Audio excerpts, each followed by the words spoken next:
That's Anne-Marie Slaughter of Princeton University, formerly the State Department Director of Policy Planning under President Obama. Now to Paul Wolfowitz. He was the U.S. Deputy Secretary of Defense and a key strategist in the Iraq War under President Bush. He argues for direct assistance to the Syrian opposition, including weapons. We should be supporting the opposition in every way reasonable, which doesn't mean bombing Damascus, for example, or occupying Syria. It does mean providing them with financial support, with material support, communications assistance, where I think we're doing a little bit, but I don't think we're doing everything we could do. And yes, weapons.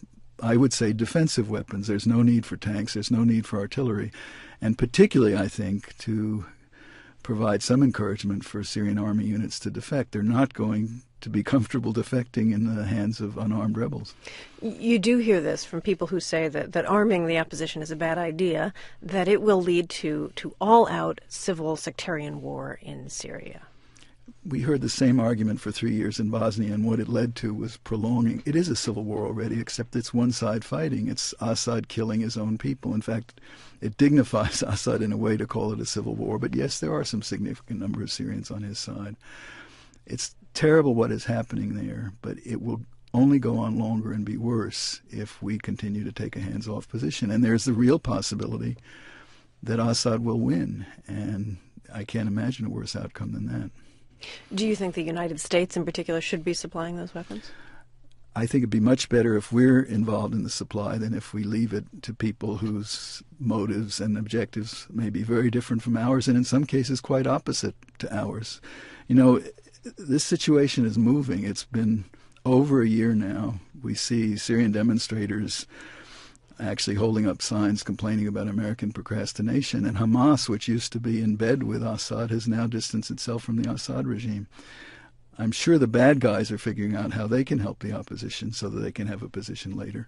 The United States, I think, should be leading a coalition of people who more or less share our objectives in the situation, not leaving it for others. Leading a coalition, would you say that any action should be authorized by the Security Council? Should the Arab League or Turkey take the lead? I think Russia and China have made it clear the UN Security Council isn't even going to authorize a severe reprimand of Syria. But the Arab League is already very much in the lead. Saudi Arabia is out in front of the United States. Turkey's position is a little hard to read, but I would say they're quite active. And every one of these countries will be more active if they feel they're not alone. I'm curious, as one of the architects of the Iraq War, do you draw lessons about the limits of U.S. military intervention in conflicts overseas? Of course there are limits to U.S. military intervention, and no one I know of for 2 seconds would suggest that Syria is Iraq and that we should be involved in Syria the way we were involved in Iraq, or that we see Syria as a kind of threat to the United States that we saw Iraq being. But I also think there are many situations, including, in my opinion, Iraq in 1991, where we have failed to support people who were ready to fight for themselves. And as a result, we ended up becoming more involved, not less involved. I think it's much better when people want to fight for their own freedom to help them do that than to end up having to come in ourselves later.